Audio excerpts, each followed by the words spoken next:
I have told this story to myself so many times that I am no longer certain which details are memory and which are the shapes my mind carved afterward to make sense of what happened.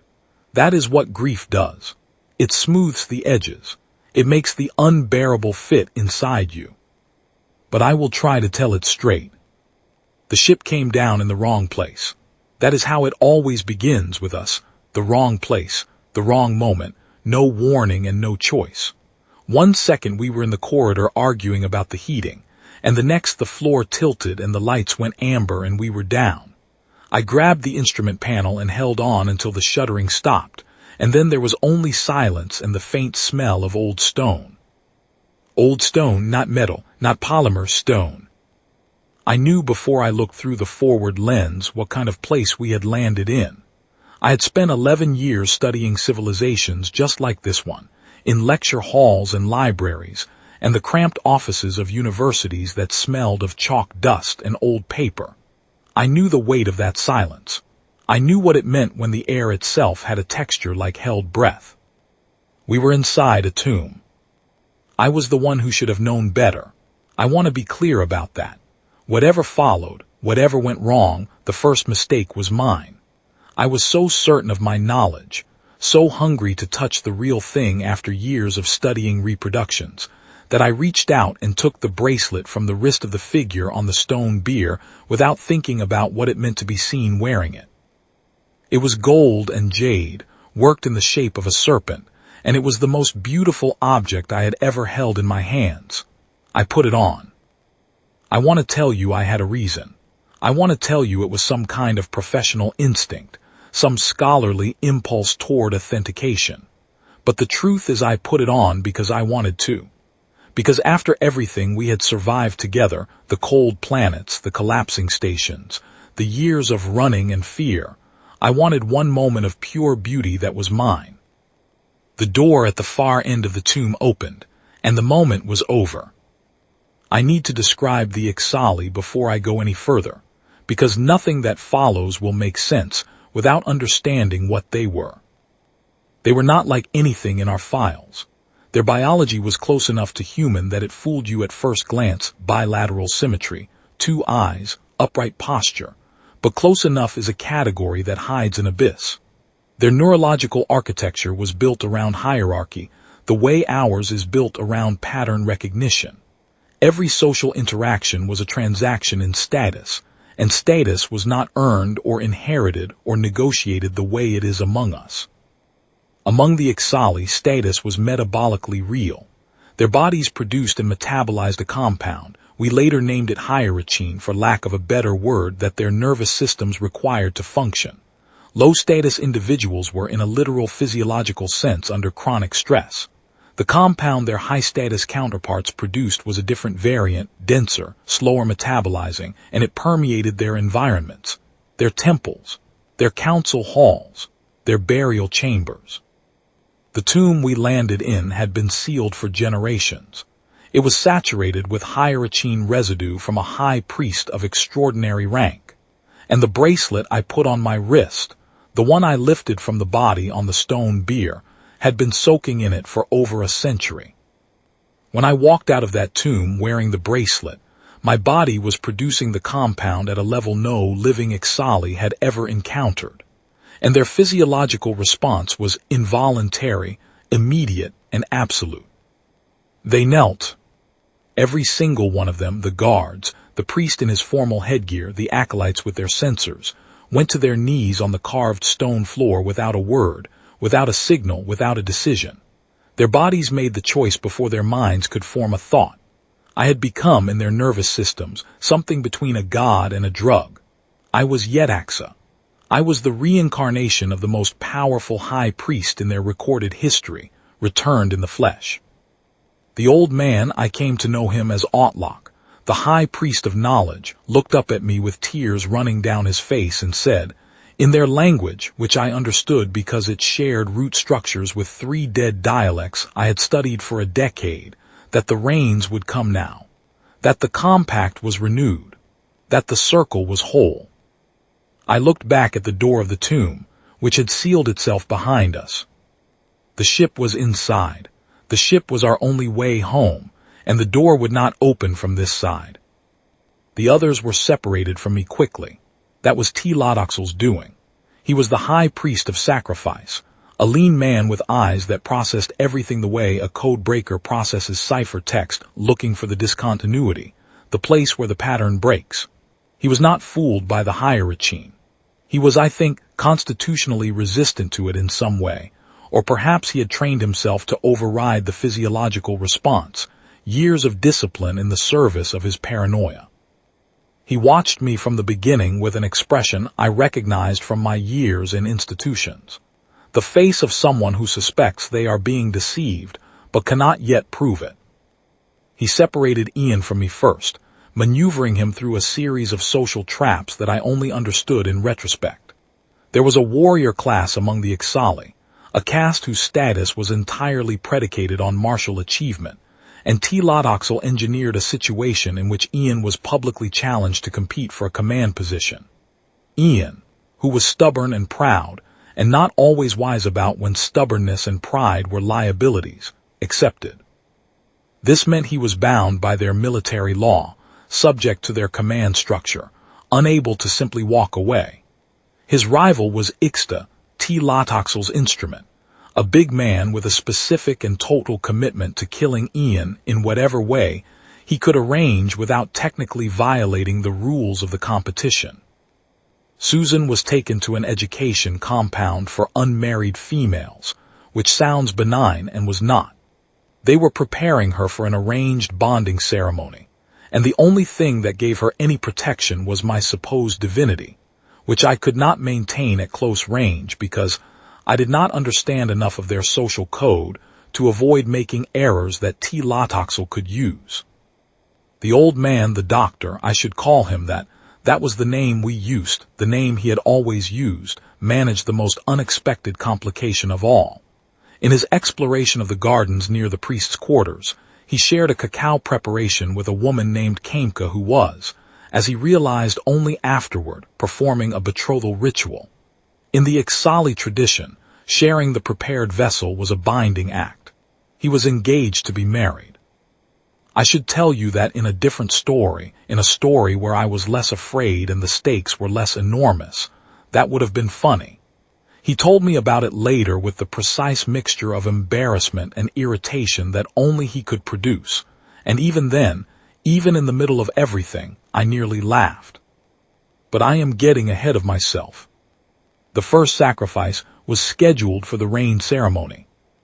That is the part I need to explain, the part that has occupied my thoughts for years since.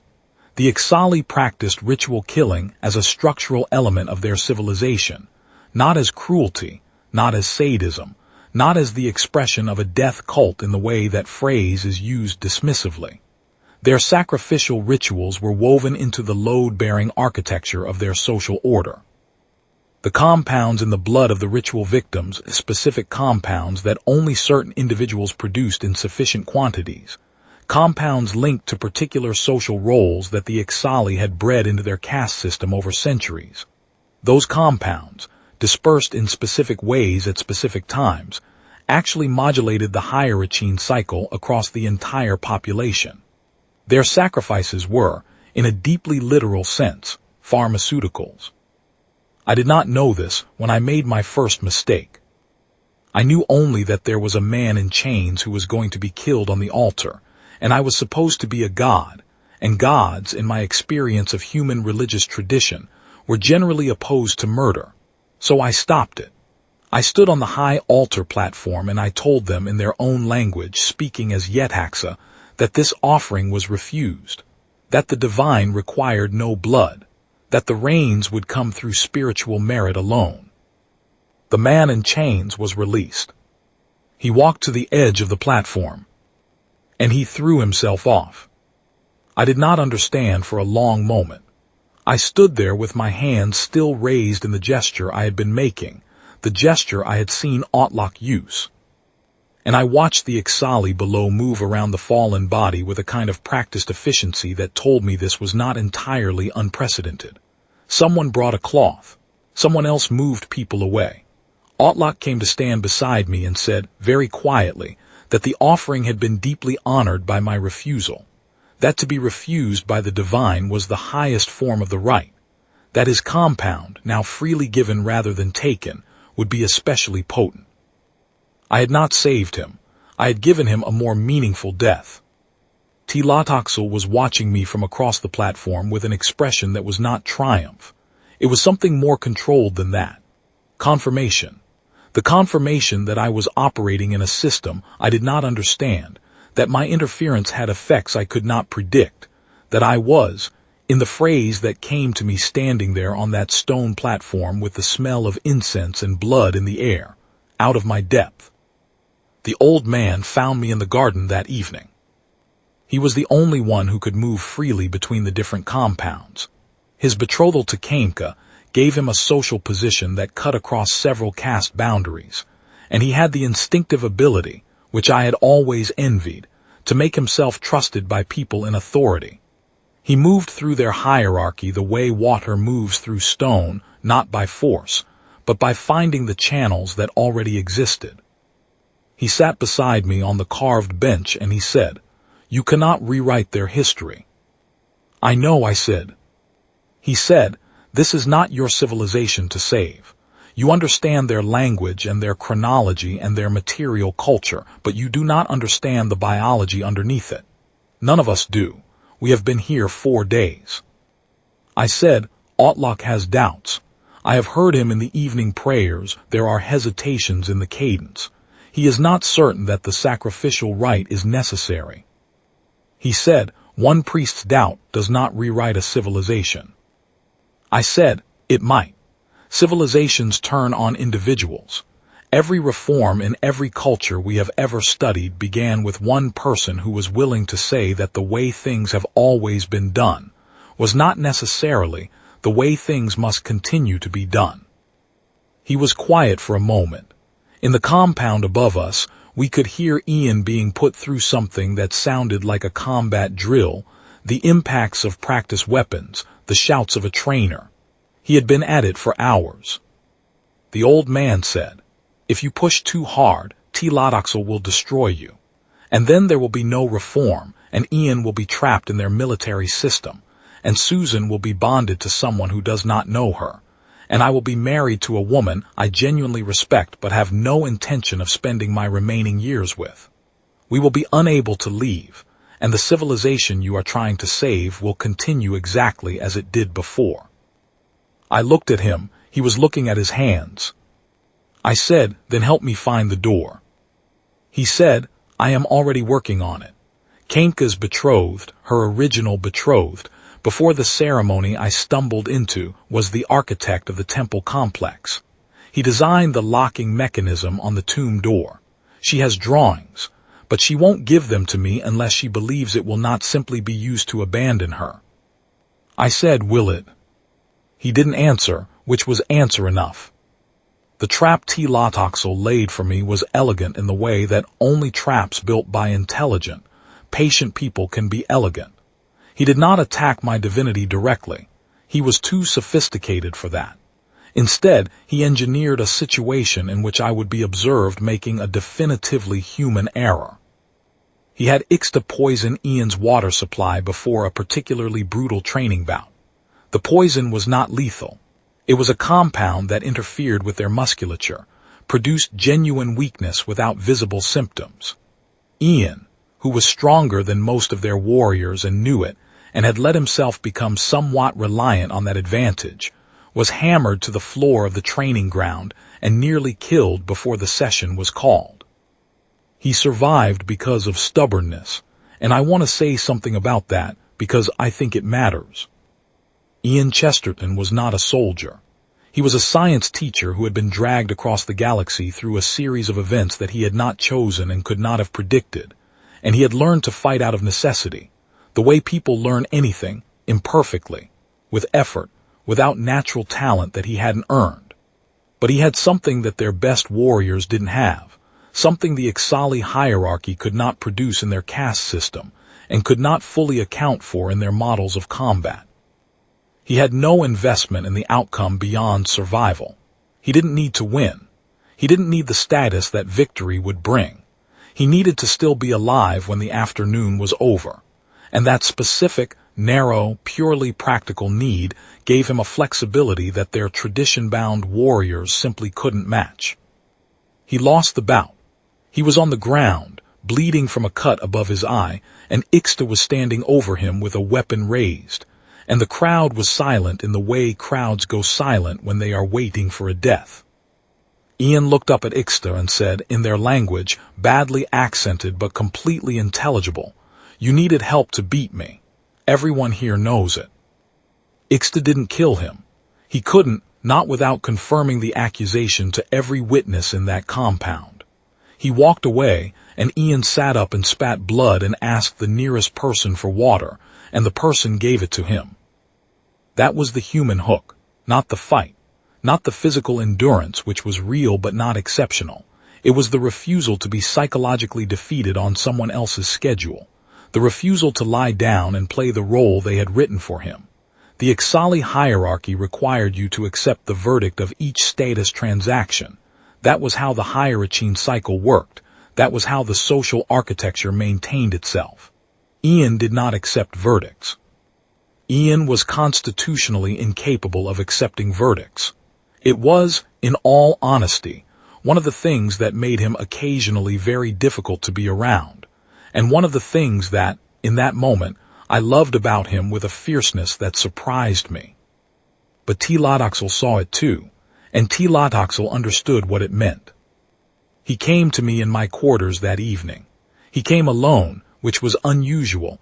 A high priest moved with attendants always, the social display of the retinue being part of the hierarchy performance. Alone, he was smaller, not physically smaller, smaller in the sense that the architecture of performance had been put away. He sat across from me and he said, in the tone of a man who has already decided something, "You are not yet Haxa." I said nothing. He said, "I have been watching you for 17 days. You make small errors in the ritual forms, errors that anyone trained in this tradition from birth would not make. You hesitate before you speak, which Yetaxa would not do. Your companions do not behave like the companions of a divine being. They argue with each other, they make mistakes, they bleed. And the one you brought as a servant warrior, he fights like someone who learned the craft, not like someone who was born inside it." I said, "What do you want?" He said, "I want to know what you are. Not what you pretended to be, not the bracelet and the compound and the convenient arrival. What you actually are." I thought about lying. I was good at it by then. I had been maintaining a fiction for nearly 3 weeks, and I had gotten better at it through sheer practice. But I looked at his face, at the intelligence in it, at the specific patience of someone who had been trying to catch me for weeks and was now very close to the thing he had been hunting, and I realized something important. He already knew. He didn't know the details. He didn't know about the ship or the tomb or the way the hierarchine residue on the bracelet had amplified into something his biology couldn't question. But he knew, at the level of gut certainty that intelligent people sometimes reach before the evidence catches up, that I was a fraud. What he was doing now was not investigation. It was negotiation. I said, "We arrived in the tomb by accident. We are travelers from very far away. We did not come here to deceive you." He said, "But you did deceive us." I said, "I tried to help you." He said, and his voice did not change at all. It remained calm and precise. "You tried to destroy us." I started to argue. He raised one hand, a small gesture, utterly controlled, and I stopped. He said, "Everything your civilization survives on rests on the compact between the divine and the physical. When you interrupted the rain ceremony, you did not save one life. You shifted the compound levels across 3 districts, 3 districts that were already in deficit. 3 districts where the crop yields this season will fail because the cycle was disrupted.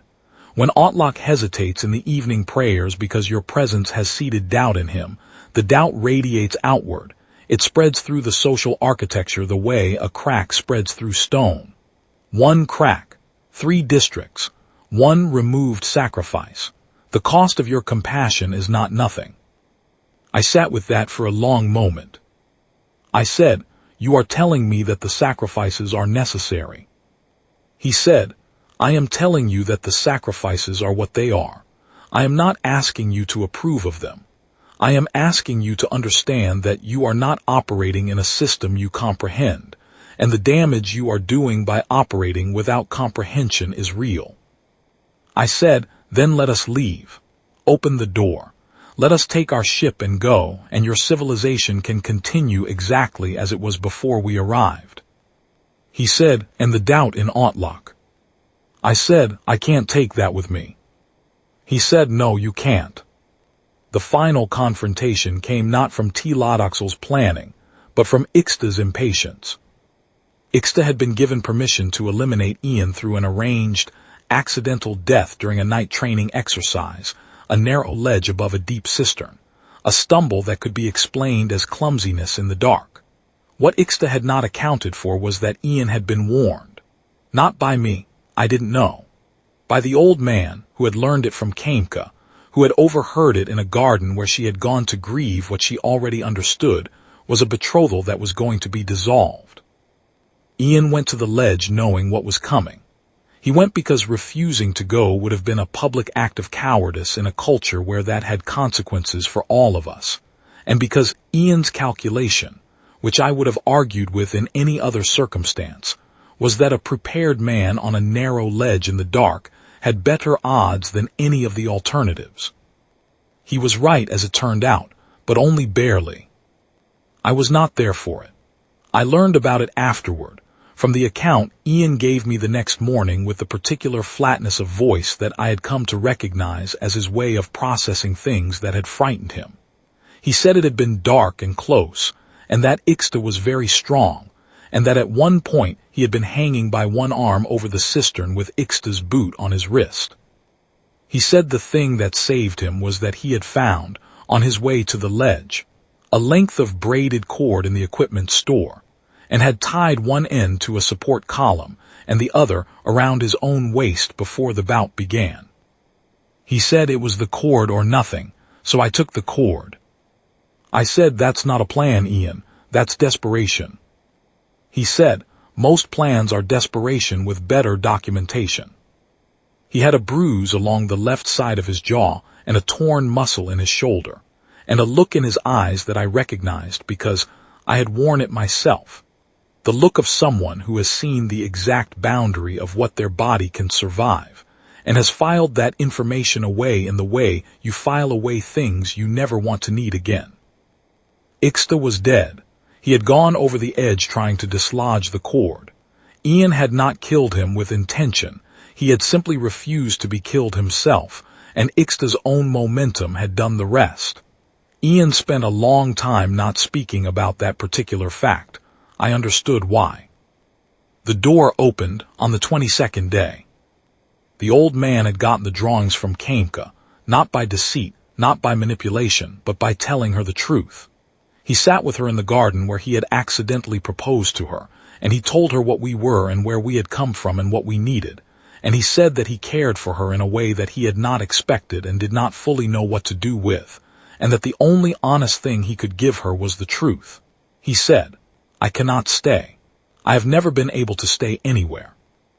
And I am sorry for the ceremony that I entered without understanding, and I am sorry that understanding it now does not change what I have to do."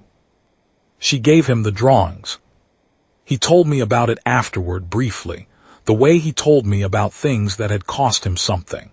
He said she had been more generous than he deserved. I agreed with him, which he did not appreciate, and then I apologized, and we didn't talk about it again. The mechanism was in the wall of the inner sanctum, a counterbalanced stone lever hidden behind a carved panel depicting the transit of their primary star. 2 people were needed to operate it simultaneously, pressing 2 activation points that were placed just far enough apart that one person could not reach both. It was, I realized looking at the drawing, designed as a safeguard. The tomb was meant to be a place people were sealed into, not out of.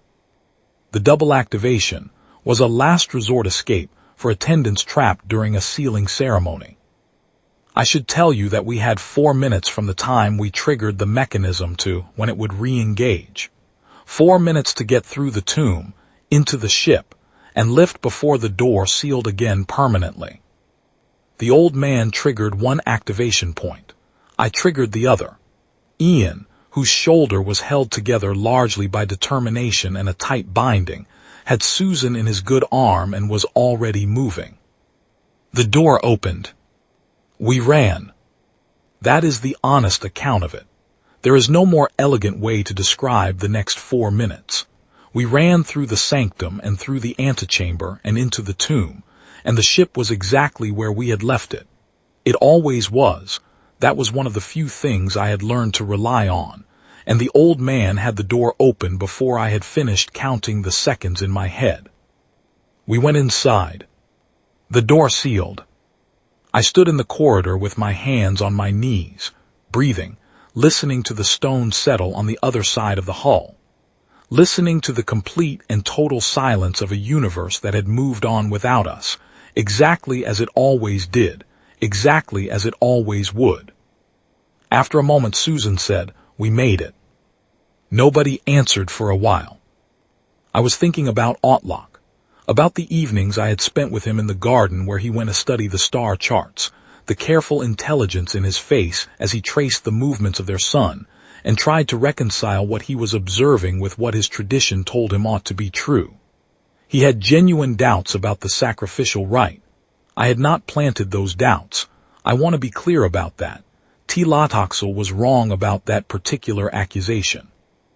The doubts were Otlock's own, grown over years of private observation. What I had done was simply refuse to tell him he was wrong to have them. I had listened. That was what I had managed to give him. Not reform, not salvation, not the end of the practice that had horrified me from the moment I understood what it was. I had given one intelligent, honest, questioning man permission to trust his own doubt. What he did with that trust, what happened in the years after we left, whether the doubt grew or was crushed or mutated into something I couldn't predict, I would never know. I took the bracelet off my wrist and set it on the instrument panel. It was still beautiful. It was still the most beautiful object I had ever held. It was going to remain exactly where it was for the rest of the journey, and when we arrived wherever we arrived next, I was going to find a place to put it down and walk away. The old man came and stood beside me. He looked at the bracelet for a moment, and then he looked out the forward lens at the stone of the tomb wall, close and dark. He said, "You did what you could." I said it wasn't enough. He said it never is. That is not the same as worthless. I thought about that, about Otlock in his garden, alone with his doubt and his star charts, about Ian on the ledge in the dark, choosing the cord instead of nothing, about the old man in the garden with Kamka, giving her the only honest thing he had left to give. He was right. Not enough and worthless were not the same thing. They had never been the same thing. The fact that I kept confusing them, kept treating every partial failure as a total one, that was the specifically human error I had been making since long before we ever landed in that tomb. We lifted. The stone above us became the sky, and then the sky became the dark, and then the dark swallowed us the way it always did, completely, without ceremony, without marking the moment of our departure from that place and those people, and the particular tangle of harm and help and failure and love that we had left behind us. I looked at the bracelet on the panel for a long time. Then I put it in my pocket. Some things you carry. Some things carry you. After 22 days on that world, I was no longer certain which category I was in, and I suspected I would not be certain for a very long time. I was right about that. I should tell you about the 3 days before the door opened, because I have glossed over them, and they deserve more than that. The 22nd day was the end. Days 19 through 21 were the part where I was not certain there would be an end. Ixali moved against me formally on the 19th day. He called a council of the high priests and made his accusation in front of all of them. He said that the being claiming to be Yetaxa was not divine. He said that the divine could not be deceived, and he had deceived me, fed me false information about the preparation of the rain ceremony, and I had acted on it as if it were true. A genuine incarnation would have known the ceremony procedures without being told. He was absolutely right. I had acted on the false information. I had made exactly the error he had engineered me to make. The other priests were listening. Otlak was listening, and his face was a careful blank. I had learned his face well enough by then to read what the careful blank was covering, which was a man in active internal conflict. He did not want me to be a fraud, not because he would have been punished for his belief in me, though he would have been, not because he was afraid of losing the hierarchine stabilization my presence had provided, though that fear was legitimate. He did not want me to be a fraud because the questions I had raised in him were genuine ones, and genuine questions are easier to hold if the person who helped you ask them had some authority. I could have lied. I want to be honest with you about the fact that I sat in that council chamber and I considered it. I considered constructing a theological argument for why genuine divinity might choose to accept false information in order to test the fidelity of its priesthood. It was not a terrible argument. Tlotoxl could have been painted as the tester being tested. I did not do it. Partly exhaustion. There is a specific grinding down of the self that comes from sustained deception, and I had been feeling it for days. But it was also something else. Otlak was sitting across from me with his careful blank face and his private doubt that he had carried alone for years, and the lie I was constructing would have made him, ultimately, the instrument of his own manipulation. It would have taken his real doubt, his honest, intelligent, privately held doubt, and used it as a tool to save my own position. I could not do that to him. So I told the truth. I said I was not the incarnation of Yetaxa. I was a traveler from very far away. The compound on the bracelet had created a response in their biology that was not deliberate on my part, but was deception in effect, and I was sorry for it. Tlotoxl's face did something I had not expected. He did not look triumphant. He looked tired. He looked like a man who has been right about something for a very long time and has found that being right brings less satisfaction than he had expected. He said, "Then you understand that the council has no choice." Otlak said, very quietly but completely steady, "Unless the false god consents to leave." Tlotoxl looked at him. Otlak said, "The texts do not require the death of a false incarnation if it departs voluntarily and leaves no trace. The compact with the divine is not violated if the intrusion is ended. It only requires that the temple be reconsecrated." There was a long silence. Tlotoxl said, "The door to the tomb is sealed." Otlak said, "The architect's son had the original construction drawings. He gave them to his intended before he died. If she chose to share them, a mechanism for opening the door from the interior exists." Another silence, longer than the first. Tlotoxl said, "Find the mechanism and get them out of here." What I have never told anyone, what I am telling now because the distance of years has made it possible, is what Otlak said to me in the garden on the evening of the 20th day. He said, "I will not pretend your arrival has not changed me. I know what Tlotoxl believes, that you seeded my doubt, that it is your infection that has moved in me. He is wrong. The doubt has been mine for many years, but you are the first person I have ever met who treated my doubt as a legitimate question rather than a spiritual failure." I said, "It is a legitimate question." He said, "Among your people, yes. Among mine, priests who express it are quietly removed from positions of influence. I have been careful not to express it. You were not careful enough in concealing the fact that you were listening to it."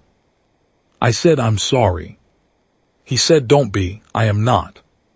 The star he charted each evening was just clearing the top of the temple wall, moving on its slow and indifferent path. He said, "What do you believe? Not about our practices, about whether a civilization can be changed from inside by one person with a doubt." I said, "I believe it takes a very long time. I believe the person who begins the change usually does not live to see it. I believe the doubt survives the doubter. He said, that is not a very encouraging philosophy. I said, no, but I think it's true. He looked at the star. He said, then I will try to make the doubt worth surviving.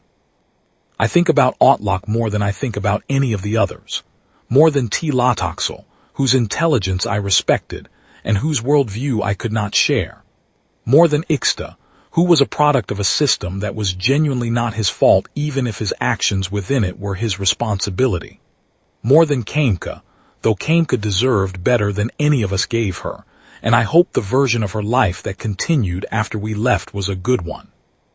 I think about Otlak because he was the proof of the only thing I actually managed to do on that world, not saving anyone from the sacrifice ritual, not shifting the hierarchy cycle, not protecting the civilization from the conquest that their own history said was coming regardless of anything I could do. All of those large ambitions, none of them happened. What happened was a conversation in a garden, an honest exchange about the legitimacy of doubt, a tacit agreement that questioning the way things had always been done was not weakness but intelligence. It was not enough to rewrite their history. The old man had been right about that from the beginning. But the doubt survives the doubter. And somewhere in the long chain of consequence that runs forward from Otlak's private questions by starlight, there may be something that would not have existed otherwise. Something small and entirely unprovable, but real. I think about Ixali's last observation too. After the council, in one of our brief and careful conversations, he asked what I had expected to gain from stopping the first sacrifice. I told him the truth, nothing. I simply could not stand by. He looked at me for a long moment. He said, that is the most alien thing about you. He meant it as a statement about threat level. He was right that it was alien. He was wrong, I think, about whether it was a threat. It is not a threat. It is just what we are. The refusal to stop caring. The insistence on treating each person encountered as a person and not a variable in a larger equation. It gets us into trouble. It got us into considerable trouble on that world and has gotten us into trouble many times since. It is not, by any measurable standard, a survival advantage in the short run. But when you are very far from home, and the situation is larger than you and the stakes are beyond your ability to resolve, when every calculation says that the rational thing is to stand back and wait and do nothing, there is something that sits below the calculation and will not be budged. It sat in me on that world for 22 days. It will sit in me wherever we go next, and the time after that, and all the times after that. The old man told me once, the trouble with people like you is that you insist on mattering to situations that were going to happen regardless. I said, what's wrong with that? He said, nothing at all. I was stating it as a fact, not a criticism.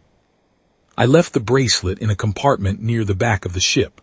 I wrapped it in cloth and put it on a shelf and stopped opening that shelf after a while, but I have not thrown it away. Some things you carry.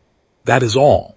Some things you carry, and that is what it means to have been somewhere, to have known someone, to have sat in a garden under alien stars and listened to a man who was brave enough to doubt. It is not nothing. It is all there is. I want to go back to Ian on that ledge, because I did not do the scene justice earlier, and it deserves more than the compressed version I gave you. The night exercise was a standard element of their warrior training, not fabricated by Ixta for the occasion, which was part of what made the trap elegant. Ian had been doing night exercises for a week by then.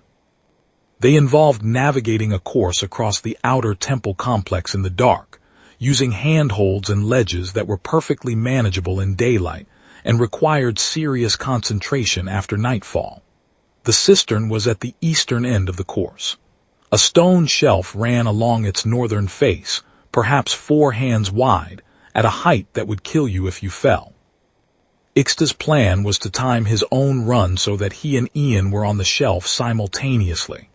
The shelf was wide enough for one person moving carefully, not wide enough for two people to pass each other. In the dark, with the weight differential between them, a stumble would do what a direct attack could not. It would look like an accident. Ian had the cord around his waist and tied to the column 40 yards back. The cord was braided leather, 2 fingers thick, the kind used to secure equipment in the training yards. He had taken it without permission, which was technically a transgression, but he had calculated that being alive and transgressing was preferable to the alternative. What Ian told me about the moment on the shelf, the moment when Ixta had him by the wrist over the edge, was that he had been very calm. He said he had been surprised by the calm. He had expected fear, expected the animal response of a body in immediate danger of death. Instead, he said there was a sort of narrowing. Everything outside the width of the ledge and the tension in his shoulder and the weight of Ixta's boot ceased to exist. There was only the physical problem in front of him, and the resources he had to solve it with. He had the cord. He had one free arm. He had the strength in his legs, which were braced against the stone face of the ledge.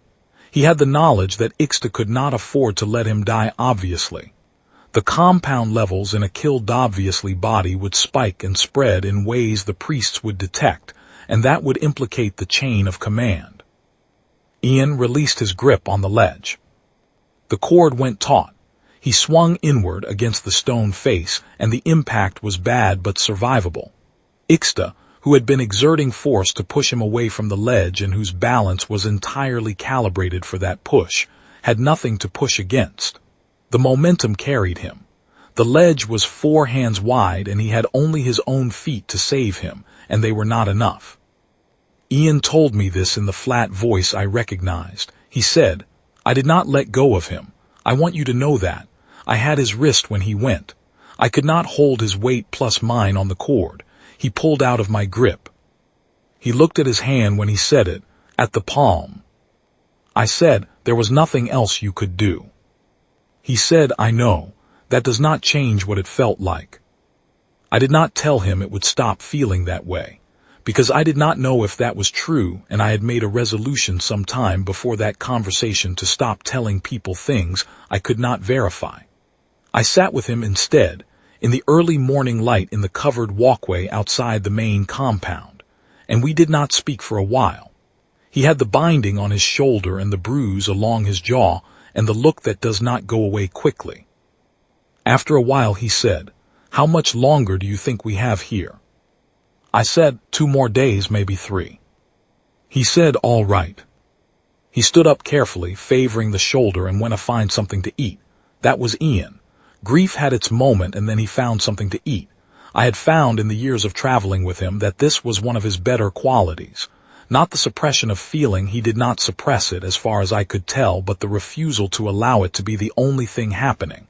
Life continued to require maintenance. You ate. You maintained the shoulder. You went back. Susan was the easiest of the 4 of us to underestimate and the hardest to keep still.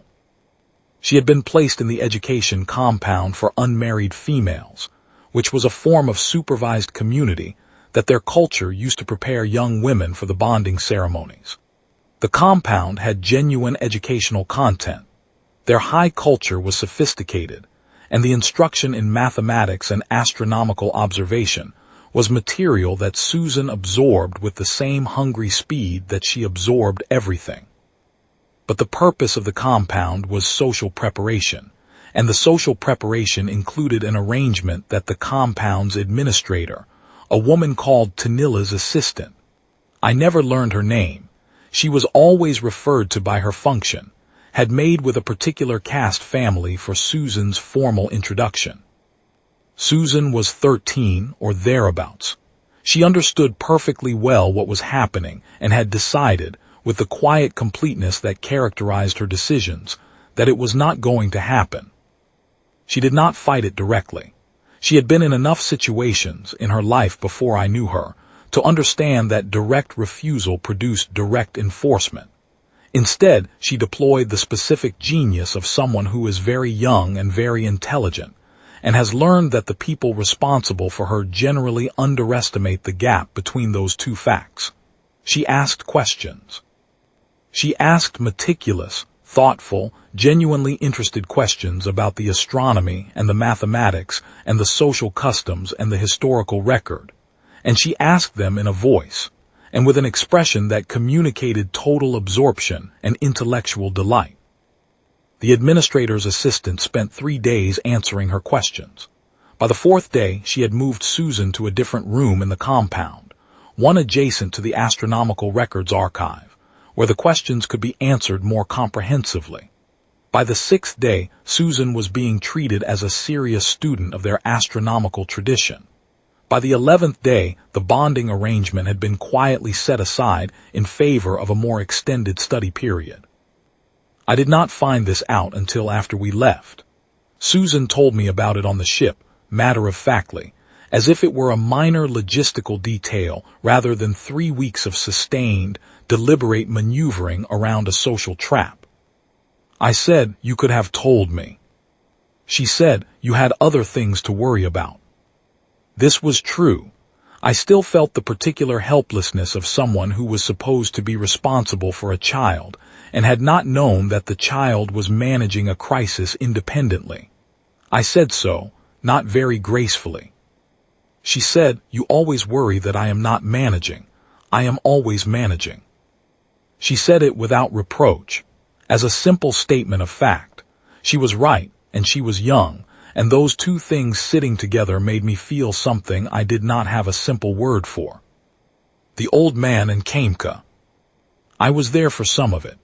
The garden was a shared space, and the old man sought it out for the same reasons Otlock did: the quiet, the starlight, the distance from the court protocols that required constant performance.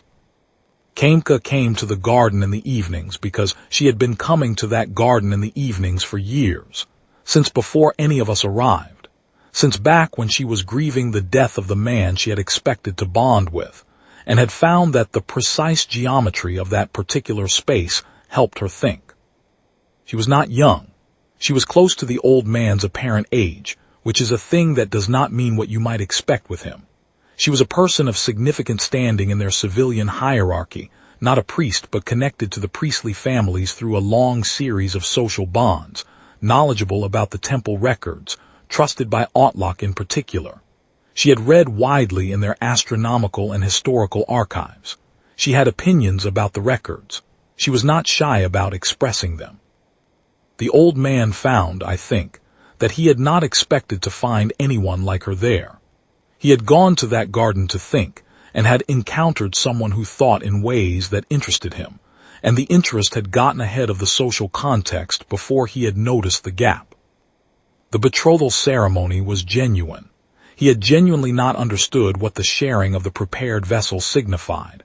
But I suspect, and I am offering this as my own interpretation, not as something he confirmed, that even if he had understood, he would have shared the vessel, not because he was careless or because he intended a commitment he would not keep, but because the moment was real, and he was a person who responded to real moments in real time, and afterward consequences could be managed.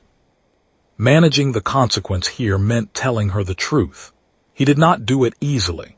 He came and found me the evening before the council, and he told me what he was intending to do, and I saw from his face that he had already decided and was not asking my permission or even my counsel.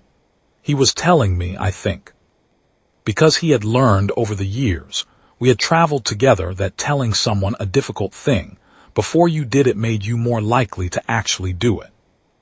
I said, "She'll be all right." He said, "Yes, she is considerably more capable than she needs to be. That does not mean it won't hurt." I said, "No." He said, "I have a talent for causing hurt in people who don't deserve it." I said, "You have a talent for being honest with people who deserve honesty. Those two things sometimes coincide." He looked at me with the expression he sometimes had, the one that combined irritation and something warmer that he didn't name. He said, "That is an absurdly generous construction of a character defect." I said, "I have been called generous before." He almost smiled. Then he went to the garden and I did not follow him. She gave him the drawings. I have already said that. What I have not said is that she gave him something else as well, a small brooch, worked in their style, geometric and precise. He brought it back with him and held it in his closed hand for a while in the ship's corridor before putting it in his coat pocket without explanation and without comment. He never mentioned it again. I never asked. There are things between people that have already said everything they need to say in the moment they happened, and any words put around them afterward are a diminishment. The reconsecration ceremony was already beginning when we sealed the ship's door. I could hear it through the hall, the low drumbeat, the singing of the assembled priests, the specific acoustic resonance of a space that has been used for ritual for a very long time. They were restoring what we had disrupted. They were sealing the wound our arrival had made in the compound levels, reinstating the social architecture that our presence had perturbed. Tlatoxel would have written his account by now, a visitation, tested and found false, ended by the swift application of proper theological procedure. The high priest of sacrifice who had uncovered the fraud and managed its exit cleanly. He was not wrong. He had done exactly that. I sat in the ship, and I listened to the ceremony through the hall, and I thought about the fact that in 40 years, or 60, or however many years their historical record showed lay between that moment and the arrival of the conquest fleet from their planetary neighbor's empire. In whatever span of time remained to that civilization, Autloc would be among the voices in those ceremonies. Still chanting, still maintaining the forms, still performing the public ritual in the way the public ritual was required to be performed. And still carrying the doubt. Still asking the private questions in the garden at night, still treating the gap between what was required and what was true as a thing worth examining rather than a thing to be suppressed. Maybe that was something. Maybe that was enough to shift the angle of something by a degree in some chain of cause and effect that I would never see and could not trace. Maybe it was nothing at all. I genuinely did not know. The ship lifted. The ceremony sound faded. The stone overhead became sky, and the sky became the black, and the black became the permanent medium of everything we traveled through, the cold and indifferent dark between one moment and the next. The old man came and stood beside me at the forward lens. He did not say anything for a while. Neither did I. After a long time he said, "She will be all right, you know, Kamka." I said, "I know." He said, "She was all right long before we arrived. She will simply go on being all right, which is what capable people do." I said, "Yes." He said, "I found it unexpectedly difficult to leave." I said, "I know that too." He looked at the dark. He said, "Do you think it mattered, what you tried to do?" I said, "Autloc will carry the doubt." He said, "Yes." I said, "That's what I've got. That's all I've got." He said, "That is more than nothing." It was more than nothing. It was not enough to save them from the history that was coming. It was not enough to end the ritual that I could not look at without flinching. It was not enough to be what I had briefly, recklessly, desperately tried to be, the thing that changed the shape of a civilization from inside it. But the doubt survives the doubter. And the people who carry it, however quietly and carefully they must carry it to survive, carry something that did not have to be there. Something that was put there by another person who refused to stop caring even when caring was expensive, even when caring was wrong, even when caring cost more than the situation was worth by any rational accounting. We carry that too, all of us. We go from world to world carrying it and leaving it behind us, like seeds scattered in soil that may not be ready for them, in climates we cannot predict, with outcomes we will never observe. Most of them come to nothing. Some of them don't. That is the honest account. That is all I know. There is one more thing I have not told you, one more detail that sits at the edge of this account, and that I have circled around for years without knowing quite how to place it.